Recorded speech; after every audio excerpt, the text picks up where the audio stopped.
Mi nombre es Ernesto Pérez Vera, soy de la línea, vivo en Algeciras, hice el servicio militar en el Regimiento de Infantería Pavía 19, que tenía base en la línea y en San Roque, un regimiento con 2 batallones, el primero estaba en San Roque, el segundo en la línea, y estuve desde el 87 al 90 como tropa profesional, me fui voluntario profesional con 17 años y fue una experiencia.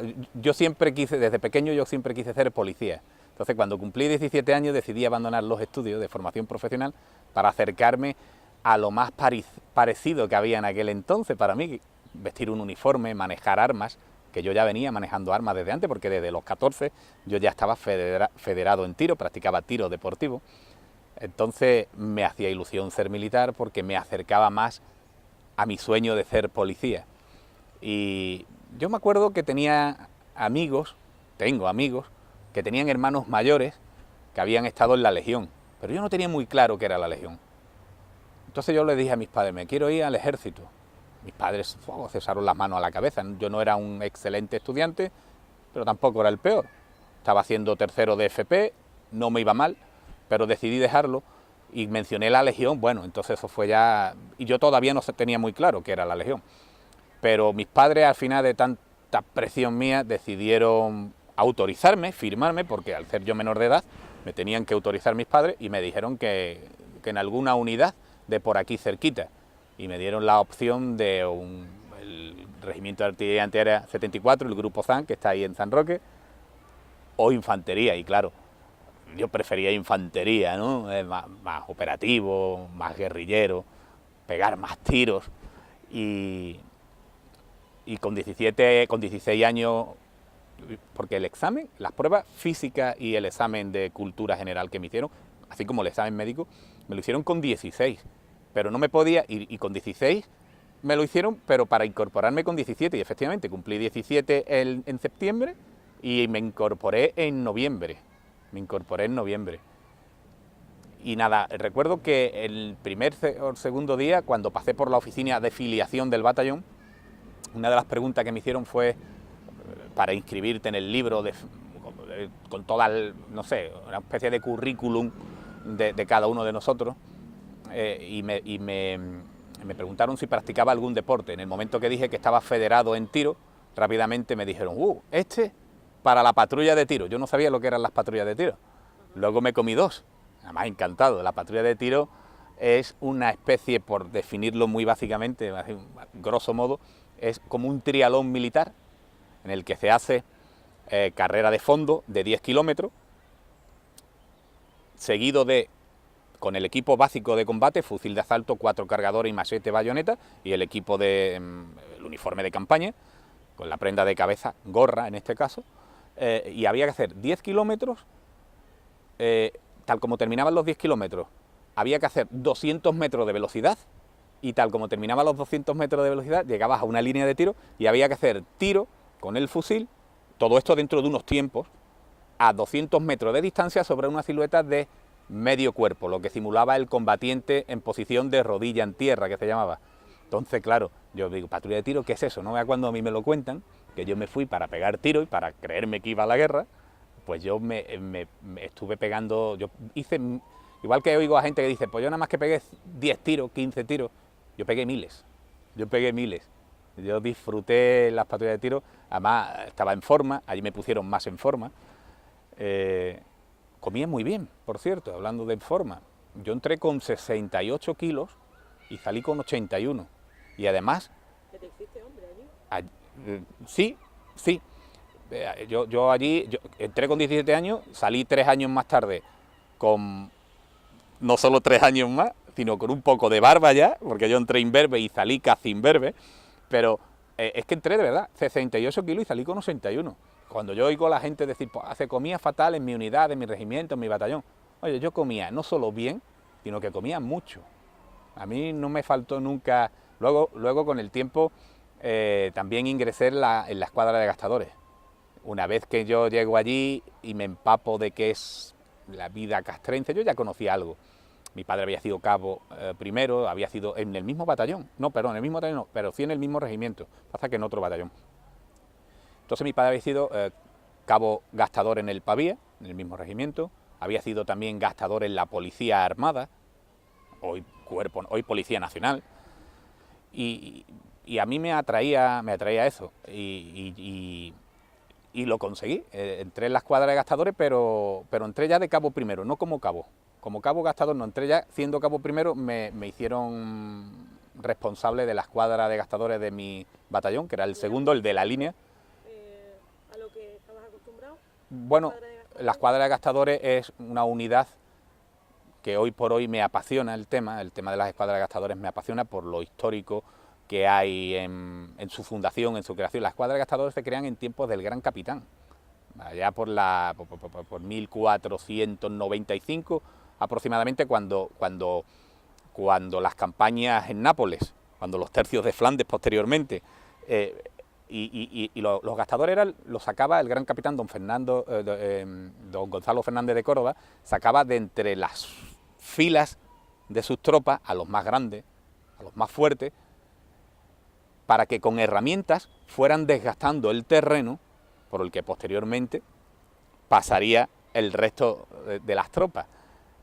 Pero eso fue cuando se crea la escuadra de gastadores, con un sentido táctico de la escuadra de gastadores. Pero sobre 1770 y tantos se crea el primer reglamento sobre las escuadras de gastadores tal y como hoy las concebimos, que son unidades de honores, que igual que antaño abrían el paso a las tropas en combate desgastando el terreno para que la maniobra fuese más rápida, más fluida, más segura, hoy se hace solo para despejar la marcha, haciendo florituras. Siguen siendo los más altos, incluso en los reglamentos de la época se decía que tenían que ser los más altos, los más fuertes, incluso decían que hasta los mejor parecidos, o sea, hasta los más guapos. No es mi caso, por supuesto, pero es que lo decía en el reglamento, de antaño, hablo de antaño. Y entonces yo disfruté mucho también con la escuadra de gastadores, y me sigue gustando tanto que yo con los años conseguí mi sueño de ser policía, como decía al principio, y cuando ingresé en la policía local de la línea en el 2000, vísperas ya de Semana Santa, se me ocurrió sugerir la creación de una unidad de honores para acompañar al santo entierro uniformado de gala con la policía de la línea, y me hicieron caso y se creó. Salí durante varios años, luego lo dejé, salieron otros, y hombre, no se hacía igual que con la misma marcialidad. Bueno, yo sí la ponía en práctica, la misma marcialidad militar, aun cuando era policía local, civil, por tanto, pero es algo que me sigue atrayendo mucho. En las formaciones militares lo que más me gusta es ver una buena escuadra de gastadores, igual que me causa pena y hasta desazón ver pésimas escuadras de gastadores. Que dices tú, bueno, ahí el más alto mide 1,70, de verdad que no había un tío que le diera un poquito de más vistosidad, porque de eso se trata, de rendir honores con vistosidad, ¿sabes? Ese es el porqué de las escuadras de gastadores a día de hoy, las más famosas, las de la Legión. Las escuadras de gastadores se crean en tiempos del gran capitán don Gonzalo Fernández de Córdoba, el cual sacaba de filas a cierto número de soldados que, alternando el uso de las armas propias de las unidades de la época, iban gastando las asperezas del terreno de vanguardia por donde más tarde debía pasar el grueso de las unidades. Por tanto, los gastadores combatían solo cuando era necesario. Posiblemente esto ocurrió por primera vez sobre el año 1495, durante la primera expedición de don Gonzalo a Italia. En las unidades de las armas de caballería y de artillería, a los soldados que ejercían las funciones propias de los gastadores se les llamaba batidores. Esta denominación viene de la misma etapa histórica, cuando las unidades de esas armas mandaban a vanguardia a escuadras de unidades de caballería. Pese a esa histórica denominación, hoy en ambas armas del ejército español se les suele llamar gastadores por ejercer solo funciones de honor y no las tácticas de campaña que someramente se acaban de referir. Las actuales escuadras de gastadores son establecidas en 1760, o sea que ya en esa fecha empezaron a desempeñar el mismo papel que hoy, es decir, cometidos de honor y solemnes escoltas. En 1768, una ordenanza dictó que los efectivos por batallón serían de un cabo y 6 soldados gastadores, número que actualmente se viene conservando en nuestras Fuerzas Armadas. Siempre se seleccionó para las escuadras de gastadores a los mozos más ganados, altos y en otro momento concreto, hasta el hecho de ser bien parecidos se tenía en cuenta para la selección de los gastadores. Así se establecía en las normas de la época de creación táctica, pues un soldado de gran envergadura tenía más potencia y fuerza en el manejo de las herramientas de desgaste. Eso pasó un poco a la historia y hoy en día a veces ni la estatura se tiene en cuenta en las escuadras de algunas unidades. Esto es algo que podemos ver con frecuencia en formaciones militares. En épocas algo posteriores a la creación, se llegó a rivalizar no entre los miembros de las escuadras, sino entre los jefes de regimientos, los cuales presumían de sus chicos gastadores y querían tener siempre a los gastadores más espectaculares, los más altos, los más fuertes, incluso los más barbudos. Esto último en un momento histórico concreto que dio origen de modo temporal a la tradición de tener que tener una enorme barba para acceder a la escuadra de gastadores de determinadas unidades. Se dieron circunstancias y anécdotas curiosas en esa época. Al ser la media de estatura del soldado y ciudadano español muy baja, algunos coroneles a veces contrataban civiles de origen extranjeros, nórdicos y centroeuropeos para que en ciertas ocasiones se vistieran de gastadores y realizaran las labores propias del cargo en presencia de visitas de otros jefes militares. Todo ello con el fin de impresionar por la elevada talla y la cual daba más vistosidad, y si eran imberbes, se les llegaba a poner barbas postizas. Todo valía para dejar en buen lugar a la unidad. Incluso entre la población civil femenina tenían gran éxito los integrantes de las escuadras, y tiene su sentido, pues cuando una unidad llegaba a una población y establecía allí su campamento, las chicas del lugar y en edad de merecer se sentían más atraídas por los soldados altos y fuertes y que además vestían uniformes más vistosos. Y a eso hay que unir que a veces eran extranjeros, rubios y con ojos azules contratados a la fuerza, y ese perfil físico no era fácil de ver en la población autóctona de la época. Desfilan siempre en la cabeza del batallón u otro tipo de unidades análogas como la bandera en la Legión, Ibripac, tambores regulares, comandancia en la Guardia Civil, etc., despejando la marcha del mismo modo que ya hicieran antaño aquellos elegidos por el gran capitán en sus campañas de Italia y Nápoles. Son por tanto hoy una reminiscencia épica y simbólica de otros tiempos.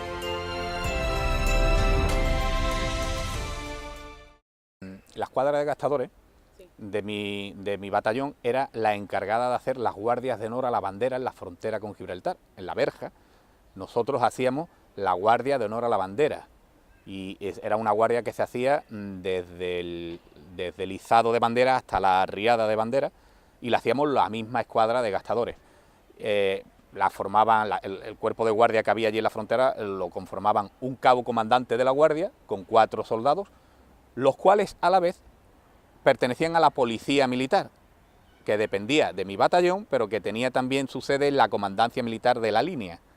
La policía militar la conformaba la misma sección de la que salía la escuadra de gastadores. ¿Por qué? Por ahorrarse tema de talla, los policías militares tenían que ser los más altos, los más grandes, y como en la escuadra de gastadores, o mejor dicho, la escuadra de gastadores se sacaba de la policía militar porque era donde estaban los policías militares, los más grandes, los más vistosos, teóricamente los más fuertes, y bueno, y entonces yo pues también hice mis guardias de honor a la bandera en la frontera y las patrullas que hacíamos por la línea, en los pabellones militares, alrededor del cuartel, cuando al toque de paseo salían los soldados, pues salíamos a patrullar. En aquel entonces incluso se tomaban precauciones por temas de terrorismo, hablo de los años 80 y 90, principios de los 90, finales de los 80 principalmente. El terrorismo de ETA, bueno, aunque aquí nunca azotó, pero nunca estaba de más pues patrullar los pabellones militares donde los oficiales y suboficiales y jefes pues tenían sus vehículos aparcados, y bueno, era una época en la que moría mucha oficialidad por atentados de ETA. Estaba claro, y según decía mi madre, que en paz descanse, cuando yo tenía un añito y medio, veía un uniforme, el que fuera, y me quedaba embobado. Estaba claro, y todo el que me conoce lo sabe, que yo iba a terminar siendo policía o militar, aunque a mí lo que me gustaba era ser policía. De eso ingresé en el ejército y me fui en cuanto terminé mi compromiso. siempre pensando en ingresar en la policía. En mi caso yo lo llevaba, lo sabe todo el mundo, pero... ¿El miedo dónde está? El miedo. El miedo es un tema muy delicado. El miedo es un mecanismo de defensa, es un sentimiento, mecanismo de defensa natural del propio cuerpo humano. Si no tuviéramos miedo seríamos psicópatas y entonces nos estaríamos cayendo por los precipicios. Yo he pasado miedo, yo he pasado mucho miedo. Como policía he pasado miedo varias veces, o mejor dicho, mucho miedo varias veces. Miedo en menor escala, bastantes más. Hasta, bueno, yo le tuve que pegar 2 tiros a un tío que me estaba intentando matar y le tuve que meter 2 tiros para que dejara de matarme. Y me dices, pregúntame, ¿tuviste miedo en ese momento? No, en ese momento no tuve miedo. ¿Sabes por qué? Porque no tuve tiempo de tener miedo.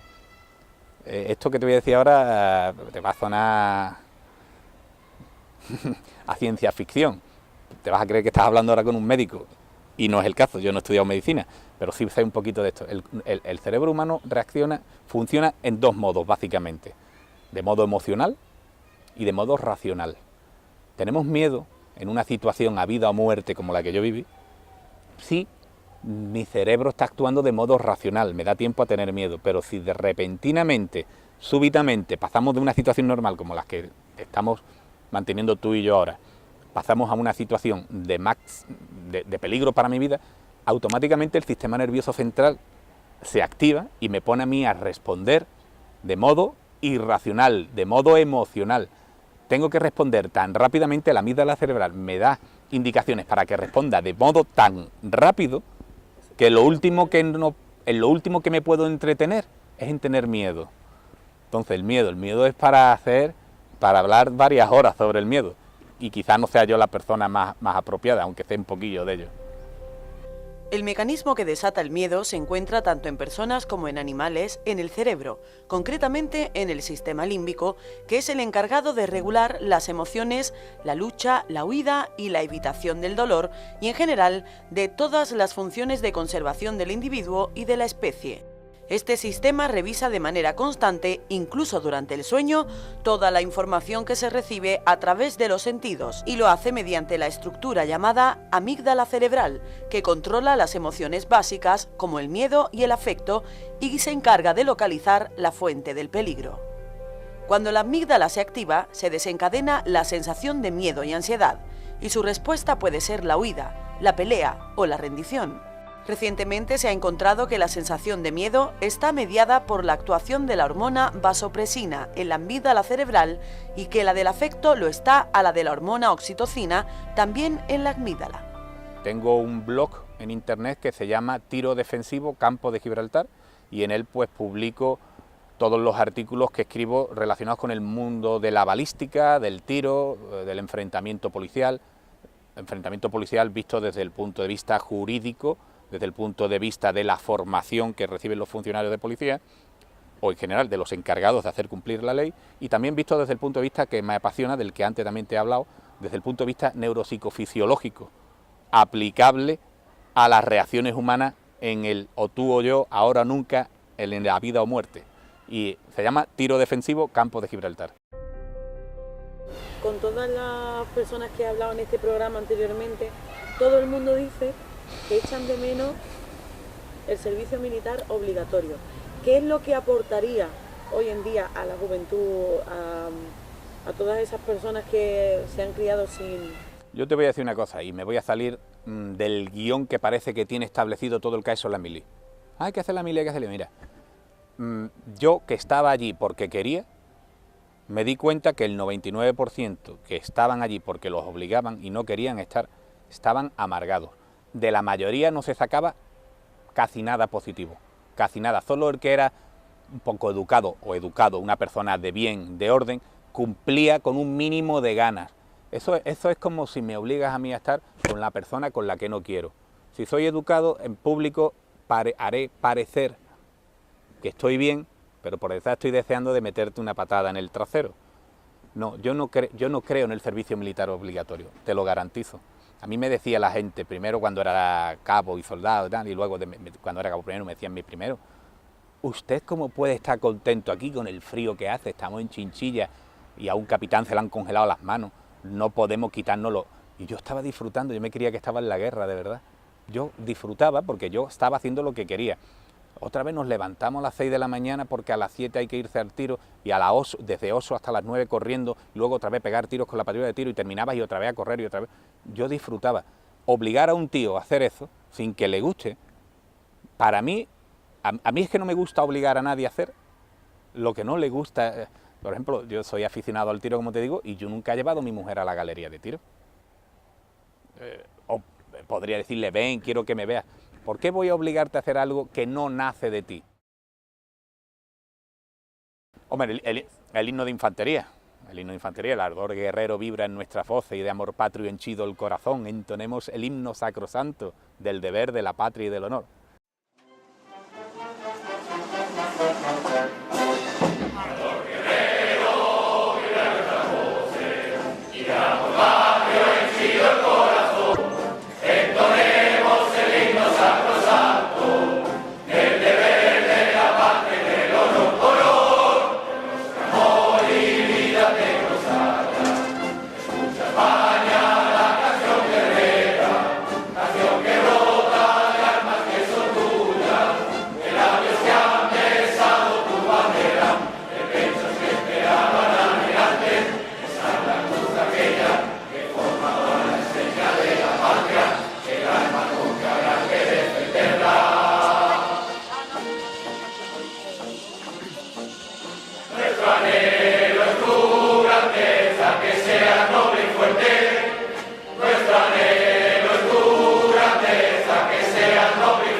Claro, claro. Yo medio me lo sabía cuando ingresé, ya medio me lo sabía. Me sabía ya algunas canciones militares, algunos himnos. ¿Te ha olvidado? No, en absoluto, podría cantarlo entero. Lo que pasa es que contigo delante me da vergüenza, me da vergüenza ni pensar que pudiera yo cantar. Si volvieras a nacer, repetirías. ¿Lo harías todo igual? Posiblemente no. No me ha ido mal. No me ha ido mal. He conseguido todos los sueños, todas mis metas en mi vida, o casi todas. Incluso he alcanzado metas con las que ni soñé. Pero seguramente no. Porque hoy me arrepiento de no haber terminado los estudios. No me ha ido mal, porque como te digo, ingresé en la policía, que era mi objetivo. Hoy escribo sobre estos temas, imparto conferencias, charlas, me llaman de programas de radio para hablar sobre enfrentamientos armados, que es mi especialidad, el enfrentamiento con armas. Pero me hubiese gustado terminar los estudios, aunque eran de formación profesional, pero me faltó un año y medio, lo dejé a un año y medio, y me hubiese gustado terminarlo. No para dedicarme a ello, porque yo estaba haciendo electricidad sin que a mí me apeteciera hacer aquello, pero sí me hubiese venido bien tener una titulación, esa titulación terminada en algunos momentos de mi vida. Luego, al final, para nada en el final de mis días eso no hubiese servido para nada, pero sí en mis inicios en la carrera policial sí me hubiesen venido bien.